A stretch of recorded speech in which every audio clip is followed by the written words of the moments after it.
Labą dieną. Šiandieną toliau tęsime pažintinių Biblijos studijų ciklą. Paimsiu antrą temą, kurią pavadinau "Kaip gyventi toliau". Kaip ir praeitą kartą pradžioje turėsime tokią iliustracinę istoriją, kuri padės mums geriau suprasti temos esmę. Perskaitysiu ją, gerai? Andrius buvo neseniai tikėjęs krikščionis. Pačioje pradžioje viskas klostėsi puikiai. Jis jautėsi gerai ir buvo laimingas kaip niekada anksčiau.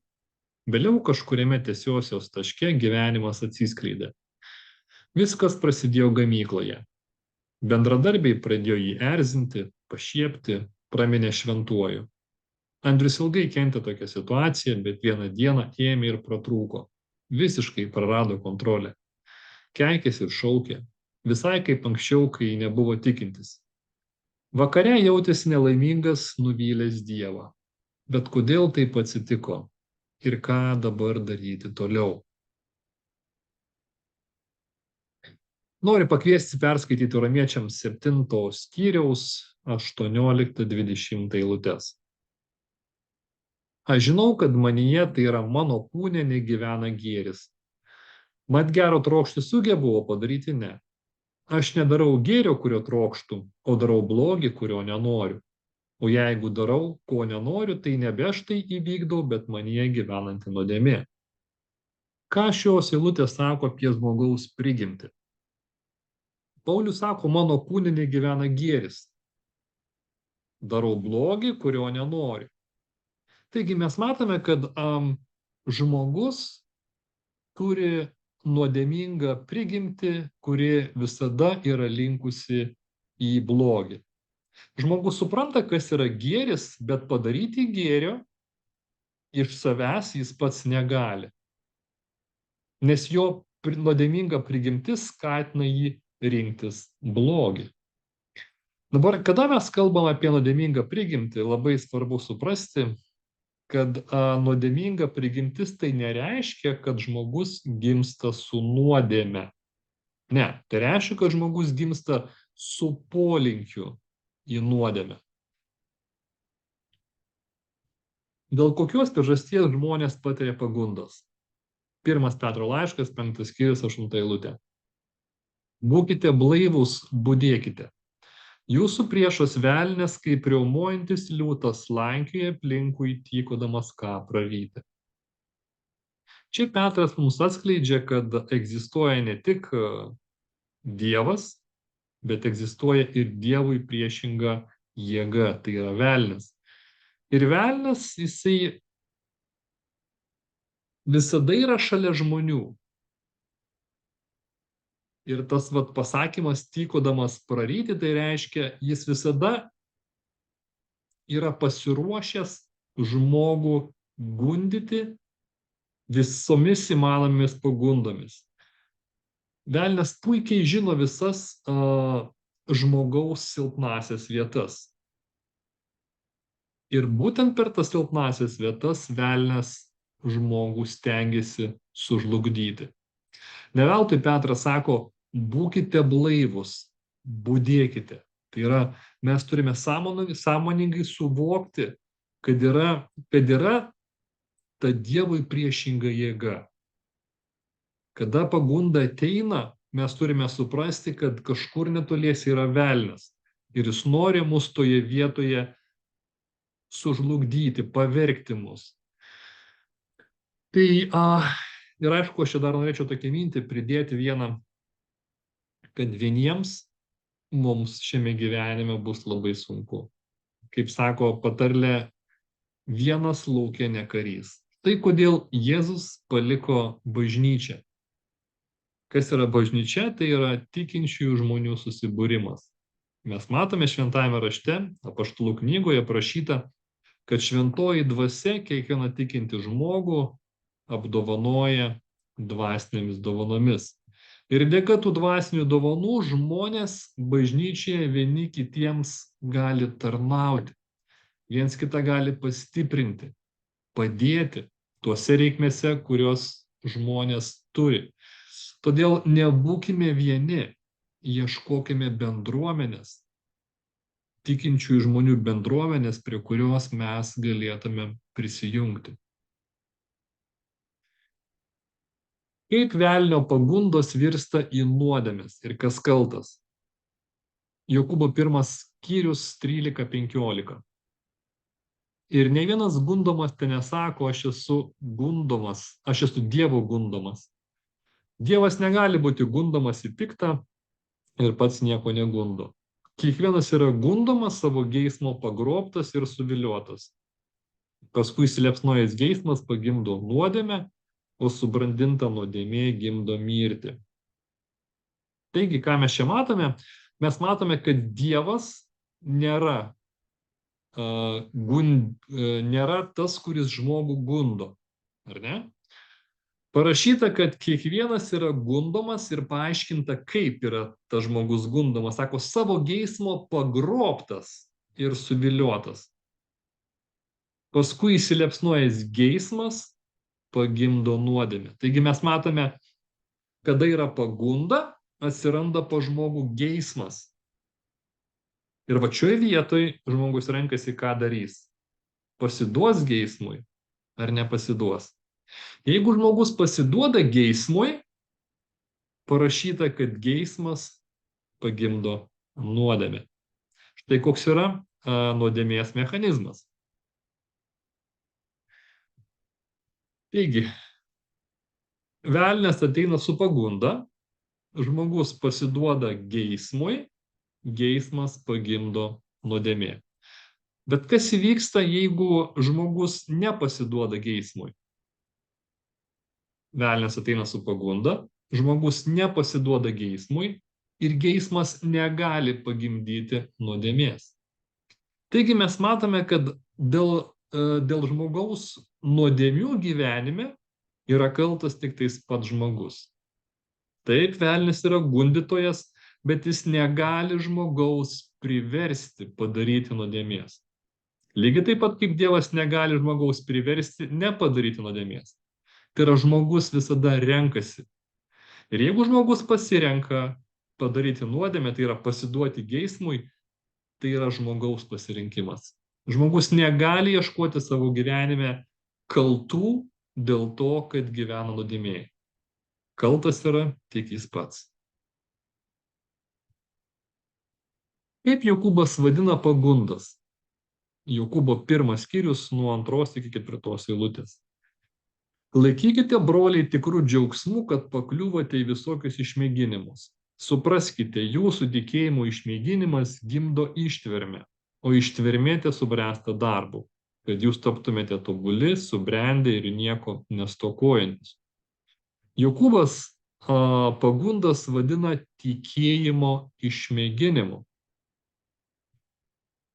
Kokias pasekmes atneša susilaikymas nuo geismo?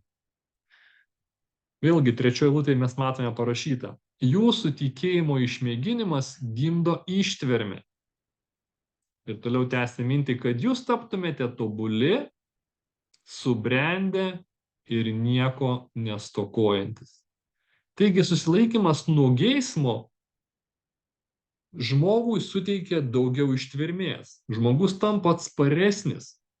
Tai taip pat žmogų dvasiškai tobulina. Bet šioje vietoje labai svarbu suprasti vieną dalyką. Susilaikyti nuo geismo žmogus gali 2 būdais.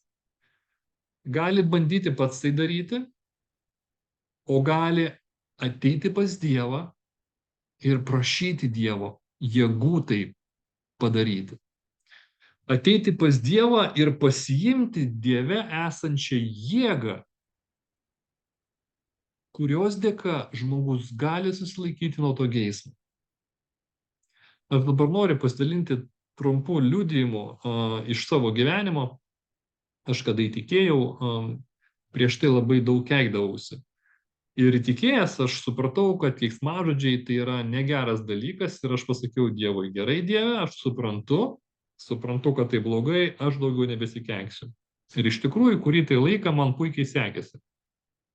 Ir pamenu, aš išvažiavau gyventi į Londoną ir manęs aplankyti atvažiavo mama. Ir aišku, aš norėjau pasirodyti, koks aš esu geras krikščionis, nes anksčiau mane mama pažinojo truputį kitokį. Tai va, bandžiau jai padaryti įspūdį, atrodo viskas man sekėsi puikiai. Ir vieną vakarą mes su mama diskutavome tokiu klausimu ir mūsų nuomonės išsiskyrė. Ir mama laikėsi savo nuomonės, aš laikiausi savo nuomonės.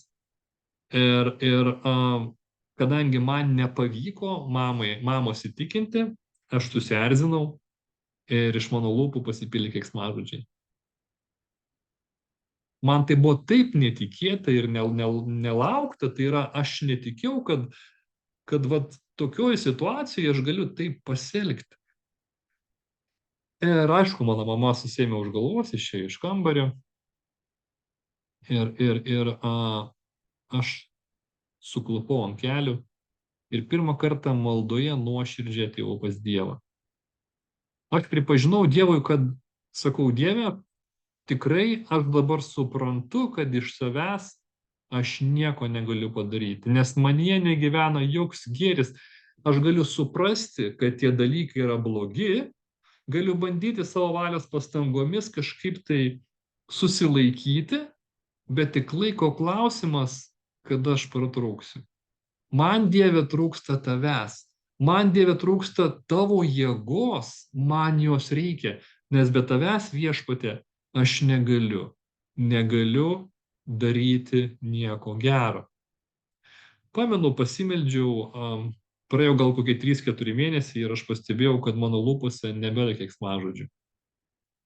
Dabar jau maždaug praėjo 22 metai ir aš visiškai nesikeikiu. Ir aš nežinau, kaip tai įvyko.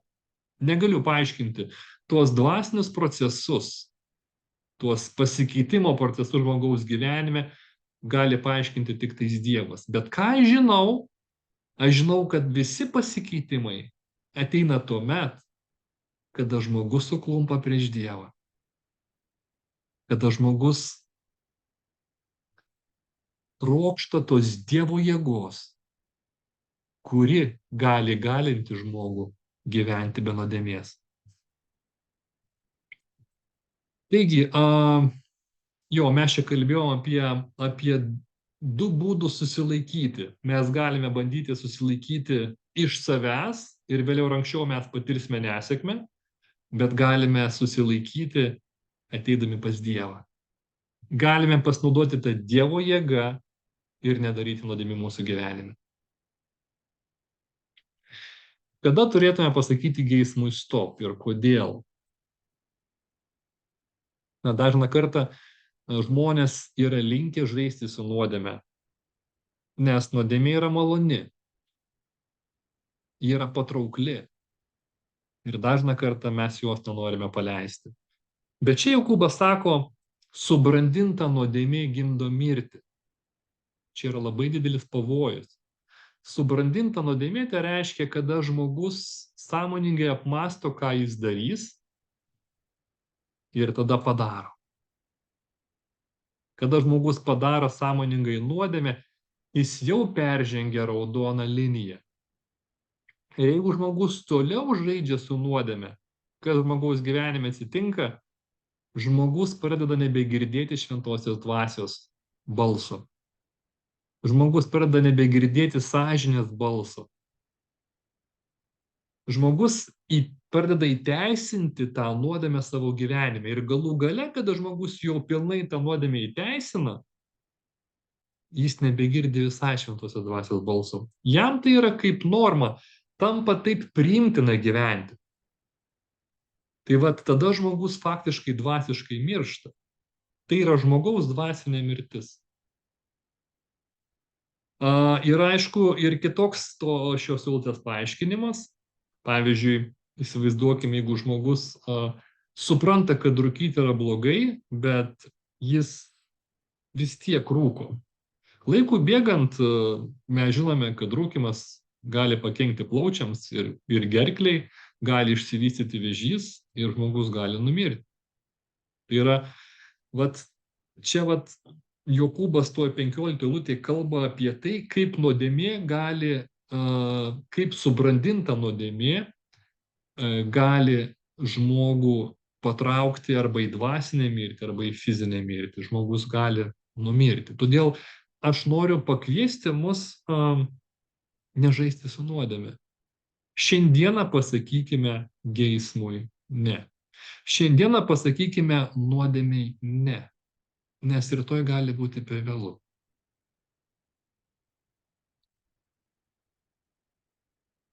Kaip tikinti žmogus turėtų reaguoti į pagundas? Jokūbas sako, laikykite tikrų džiaugsmu. Kodėl mes turėtum laikyti tikrų džiaugsmu? Juk tą akimirką atrodo taip sunku yra, ar ne, tai pagundai atsispirti. Bet čia duosiu tokį pavyzdį. Įsivaizduokite, mes einame į sporto salę, nes norime gražiau atrodyti. Norime turėti gražų kūną, raumeningas rankas, krūtinę, jeigu tai vyras. Tai kad visą tai turėtumėm, reikia įdirbio. Kiekviena treniruotė reikalauja prakaito išliejimo. Po kiekvienos treniruotės keletą dienų labai sunku yra vaikščioti, nes skauda raumenis, labai sunku atlikti kažkokius tai darbus, nes rankose jaučiasi skausmas.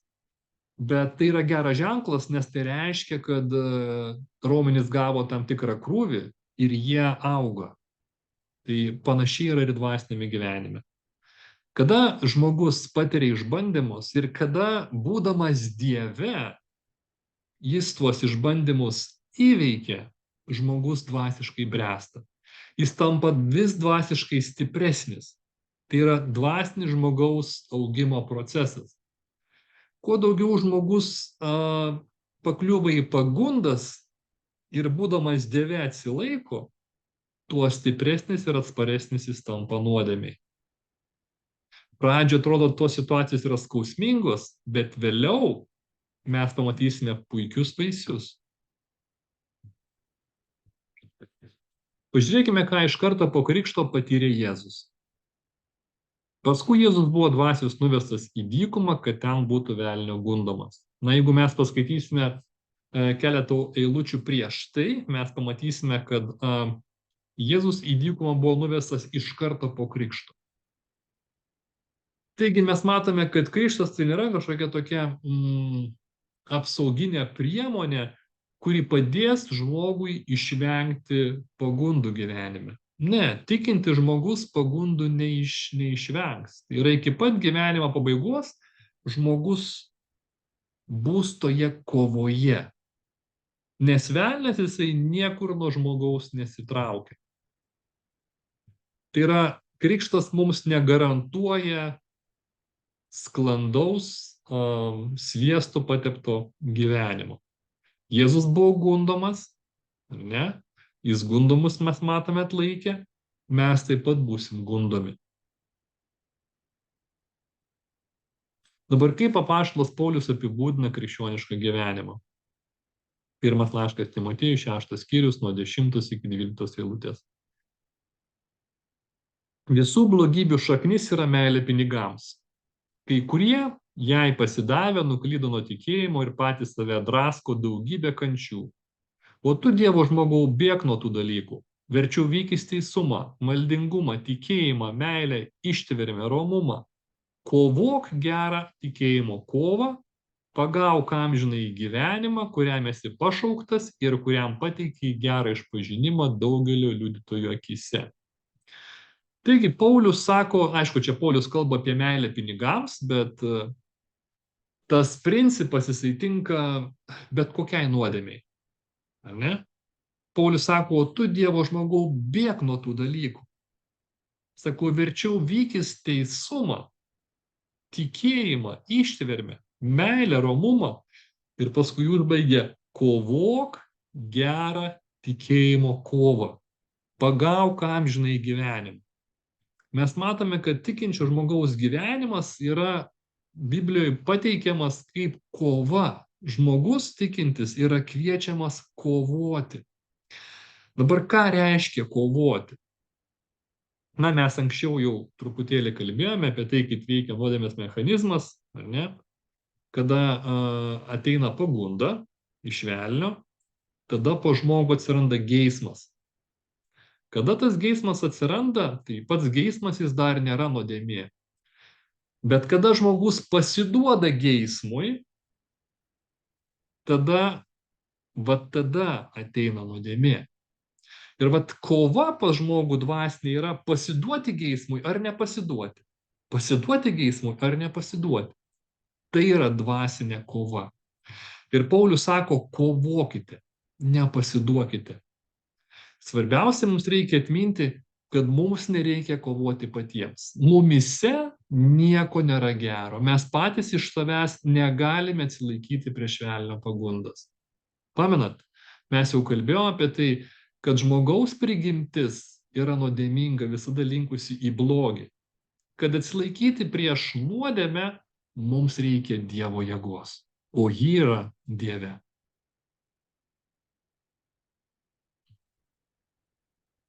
Kokiais ginklais toje kovoje mes galime naudotis?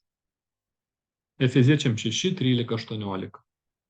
Todėl imkitės visų Dievo ginklų, kad galėtumėte piktąją dieną pasipriešinti ir visą nugalėję išsilaikyti.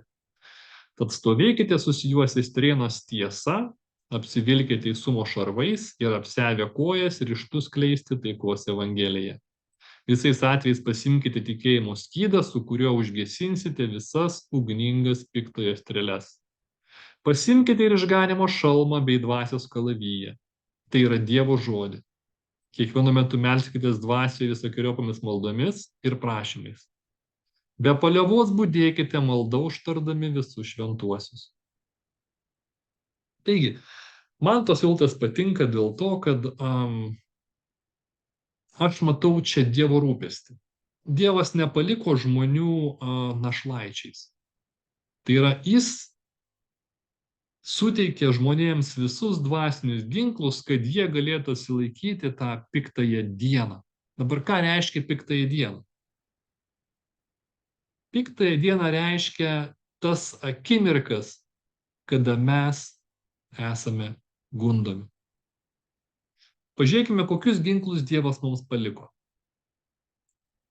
Susijuosė strėnos tiesa, apsivilkė teisumo šarvais, apsiavę kojas ryžtų skleisti taikos evangeliją, pasiėmė tikėjimo skydą, tai yra taip pat pasiėmė išganimo šalmą, tai yra Dievo žodį, ir rašo kiekvienu metu melskitės dvasioje visokiojopomis maldomis.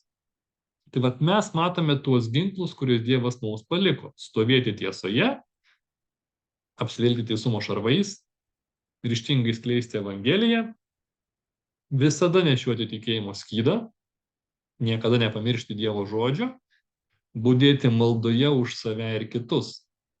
Dabar, ką praktiškai reiškia tie ginklai? Kaip jais naudotis galime? Stovėti tiesoje. Tai yra, visas žmogaus gyvenimas susideda iš jo pasirinkimų. Pasirinkimai gali būti blogi ir geri. Stovėti tiesoje tai visada rinktis teisingai ir niekada neiti prieš savo sąžinę. Žmogaus sąžinė ir pasirinkimai turi būti paremti Dievo žodyje esančiomis tiesomis. Tai yra gyventi tiesoje. Niekada neiti prieš savo sąžinę. Apsivilkti teisumo šarvais. Dabar, kada kalbame apie teisumą, mes matome, kad šventojo rašto kontekste vienintelis teisus yra įvardijamas kaip Jėzus Kristus. Tai ką reiškia apsivilkti teisumo šarvais? Tai reiškia kasdien išpažinti Jėzų Kristų kaip savo gelbėtoją. Kada aš minėjau apie tai, kad kylant pagundom reikia mums ateiti pas Dievą ir naudotis tą Dieve esančią jėgą, kada aš sakau Dievas, aš turiu omeny Jėzų Kristų. Nes pirmoji pamokėlėje aš kalbėjau apie tai, kad Jėzus Kristus yra mūsų viešpats, jis yra mūsų gelbėtojas. Ir jame yra visi dvasiniai lobiai reikalingi mums, mūsų dvasiniam augimui. Taigi, apsivilkti teisumo šarvais tai kasdien išpažinti Jėzų Kristų kaip savo gelbėtoją.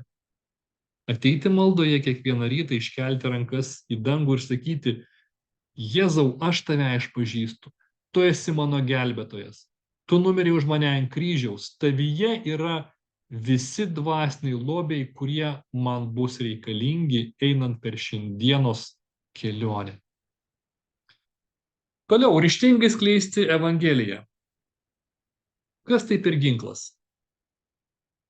Aš tai matau kaip puolamąjį ginklą. Jobo knygoje, kada mes skaitom Jobo knygą, aš nežinau, ar jums teko ar neskaityti ją, ten yra parašyta, kad velnias yra šio pasaulio kunigaikštis. Tai čia yra jo teritorija, jis ją yra užvaldęs. Dabar ryžtingai skleisti Evangeliją, tai drąsiai dalintis su aplinkiniais žmonėmis apie Jėzaus Kristaus mirtį ant kryžiaus už žmonijos nuodėmes ir prisikėlimą. Tai yra puolamasis ginklas, kuriuo mes kaip tikinti žmonės einame ir atakuojame velnio teritoriją, stengdamiesi išgelbėti tuos žmonės, kuriuos velnias yra apgavęs. Visada nešioti tikėjimo skydą. Tai tikėjimas mums yra reikalingas tose situacijose, kada mes papuolame į aklavietės. Kada papuolame, susidurime su tokiamis problemomis, kurios atrodo kaip didžiulis kalnas, kurį mums labai sunku įveikti. Tai tokiamis situacijomis dažniausiai žmogus yra linkęs pradėti panikuoti. Panikuoti, bijoti, kaltinti visus aplinkui. Tai va čia Dievas sako, aš jums palikau tikėjimo skydą. Nepanikuokite, nepasiduokite baimiai. Juk jūs turite mane, o manyje yra visas išeitis. Tai yra tikėjimo skydas. Niekada nepamiršti Dievo žodžio. Tai išsiugdyti įprotį, skaityti ir apmastyti Dievo žodį. Ar žinote, kad anksčiau viduramžiais už Dievo žodžio turėjimą žmonės buvo uždarinėjami į kalėjimus, kankinami ir žudomi. Velnias nenorėjo, kad tikinti žmonės prie savęs turėtų Dievo žodį ir kad tas Dievo žodis žmonės stiprintų. Šiandieną Dievo žodis beveik pas kiekvieną žmogų namuose, bet žmonės jo nebeskaito. Todėl čia aš noriu pakviesti mus visus nepamiršti, kad Dievo žodis yra vienas iš galingiausių ginklų. Kada mes paskaitome Dievo žodį, jame mes randame labai daug pažadų, labai daug padrąsinimų. Kada mes jį paskaitome, mes jaučiamės pakylėti, jaučiamės, kad mes esame ne vieni, kad Dievas yra šalia mūsų. Tai va, toliau dar vienas ginklas, tai budėti maldoje už save ir kitus. Tai yra turėti savo maldos vietą, kurie kasdien galėtume ateiti pasimatymą su Dievu. Malda tai yra vienas iš galingiausių ginklų. Taigi, štai tokius ginklus Dievas mums yra palikęs. Dabar ką daryti, kada pagunda arba išbandymas atrodo neįveikiamas? Tada reikia prisiminti pirmą laišką Korintiečiams 10 skyrių 13 eilutę. Čia Paulius sako, jums tekę išmėginimai tėra žmogiški. Dievas ištikimas. Jis neleis jūsų mėginti virš jūsų jėgų, bet su išmėginimu duos ir išeiti, kad galėtume atsilaikyti. Tai yra, jeigu mes save laikom tikinčiais ir pripažįstam Jėzų Kristų kaip savo gelbėtoją, tai mes turėtum suprasti, kad visi tie išmėginimai, jie yra duoti mums tam, kad mes juos įveiktumėm. Mes kaip tėvai niekada negalėtumėm duoti tokio darbo savo vaikui, kurio jis negalėtų padaryti. Mes vertinam savo vaikų galimybės, teisingai. Taip ir dangiškas tėtis, jis žino mūsų galimybės. Jis niekada neduos išbandymo tokio, kurio mes negalėtume atlaikyti. Visi išbandymai, su kuriais mes savo gyvenime susidurėme, tai yra, jie visi yra įveikiami. Tik tais dar kartą noriu priminti. Jeigu mes juos bandysime įveikti patys, tai mes tikrai nusivilsime. Mes turime šalia Dievą. Mes turime šalia savęs Jėzų Kristų. Eikime pas jį. Jame yra viskas. Jame yra ta jėga, kurios dėka visi išbandymai tiesiog ištirps mūsų kelyje.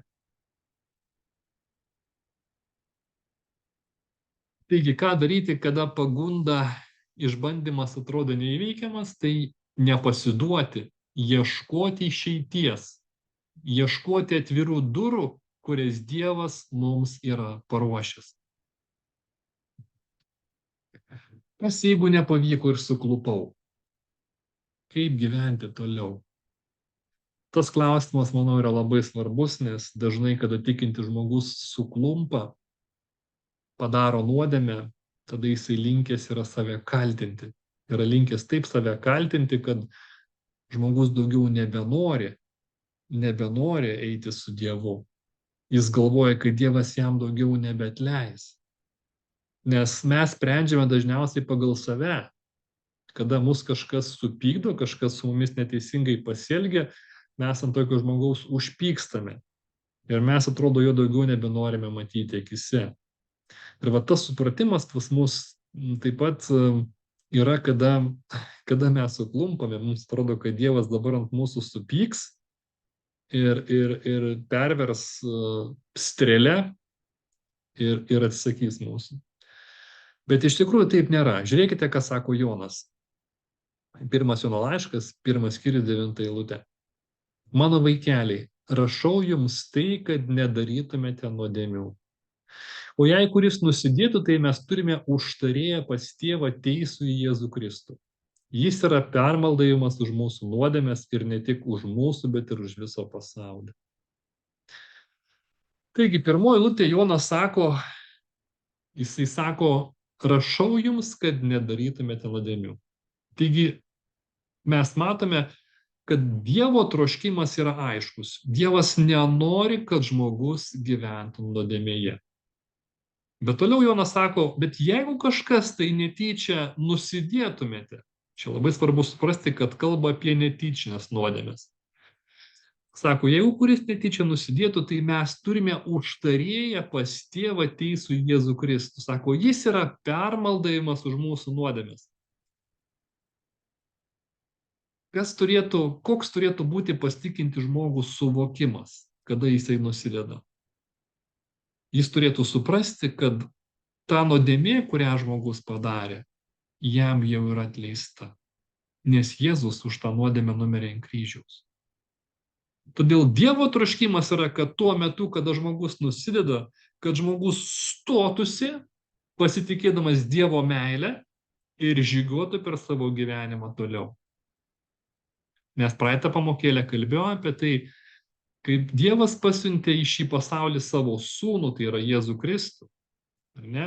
Kad kiekvienas, kuris tiki jo sūnaus mirtimi ant kryžiaus, būtų išgelbėtas. Ir paskui 17 eilutėje sako, 3 skyriaus Jono Evangelijos, sako, juk Dievas pasiuntė sūnų ne kad pasaulį pasmerktų, bet kad pasaulį išgelbėtų. Taigi, kada mes suklumpame, Dievas mūsų nesmerkia. Kada mūsų vaikai suklumpa, kaip mes elgiamės kaip tėvai? Ar mes stengiamės juos užbombarduoti keiksmažodžiais, ar mes juos baudžiame, ar mes tiesiog juos guodžiame, drąsiname, kad jie nenusiviltų? Aš nežinau kaip jūs, aš stengiuosi savo vaikus drąsinti. Jie ir taip supranta, kad blogai pasielgia. Jie ir taip supranta, kad jie nevykėliai yra. Ta akimirka jiems reikia padrąsinimo. Tai taip ir Tėvas mūsų dangiškasis, ar ne, jis mūsų nesmerkia. Ta akimirka jis stengiasi mus pakelti ir toliau vesti per šį gyvenimą. Taigi Dievas pasirūpino ir tais momentais, kada būsime sužeisti ir nuodėmės nugalėti. Jis neišvarys mūsų iš savo šeimos. Dievas trokšta, kad pasiliktume su juo, todėl per Jėzų Kristų suteikė mums atleidimą ir apvalymą nuo nuodėmių. Patarlė 28:13. Kas slepia savo kaltes, tam nesiseks, o kas jas išpažįsta ir nebenusikalsta, tas susilauks gailestingumo. Kokią pamoką matome šiuose eilutėse? Nuo Dievo nieko nenuslėpsime.